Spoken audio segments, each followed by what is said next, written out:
প্রায় ৮০টি mobile phone এবং online জালিয়াতির প্রায় ১৬ লক্ষ টাকা উদ্ধার করে মানুষের হাতে তুলে দিল হাওড়া সিটি পুলিশের ডোমজুর থানার পুলিশ। এদিন আনুষ্ঠানিকভাবে ফোন মালিক এবং প্রতারিত হওয়া ব্যক্তিদের টাকার চেক তুলে দেওয়া হয় পুলিশের পক্ষ থেকে।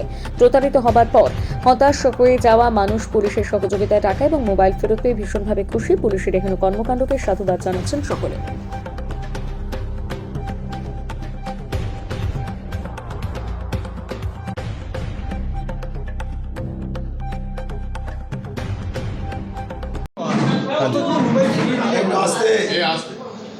आज के 80टा मोबाइल আমরা উদ্ধার করে रिकवर করে আমরা ফিরিয়ে দিয়েছি, प्लस जा टाका का जो OTP शेयरवेयर करके जो साइबर फ्रॉड वाला होता है वही टाका तकरीबन 16 लाख के आसपास डिफरेंट मतलब जो थे विक्टिम्स उनका रिटर्न किया गया एज अ सैम्पल। जो डमी चेक আমরা প্রদান করি আমি দুজনকে দিয়েছি, যেখানে একটা जो ছিল ওখানে প্রতারণা तकरीबन 10 लाख रुपए का था, ওটা ফেরত পেয়েছেন, আমি খুবই খুশি।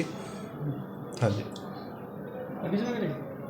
প্রথম কথা হচ্ছে যে আমার মা 70 বয়স এবং এই টাকাটা আমাদের কাছে কিন্তু চেকটা ছিল একটি রাষ্ট্রায়ত্ত ব্যাংকের চেক।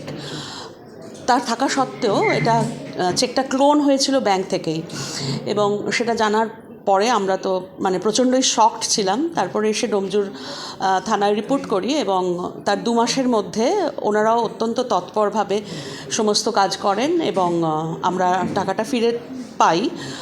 তো বুঝতেই পারছেন, এত বয়স্ক একজন মানুষ, তার বলা যায় সারা জীবনের সঞ্চয়, সেই টাকাটা চলে গিয়েছিল এবং সেটা ফিরে পাওয়ার জন্য আমরা অত্যন্ত কৃতজ্ঞ।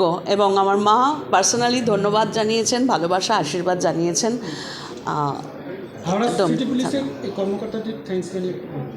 ধন্যবাদ জানিয়েছেন অবশ্যই।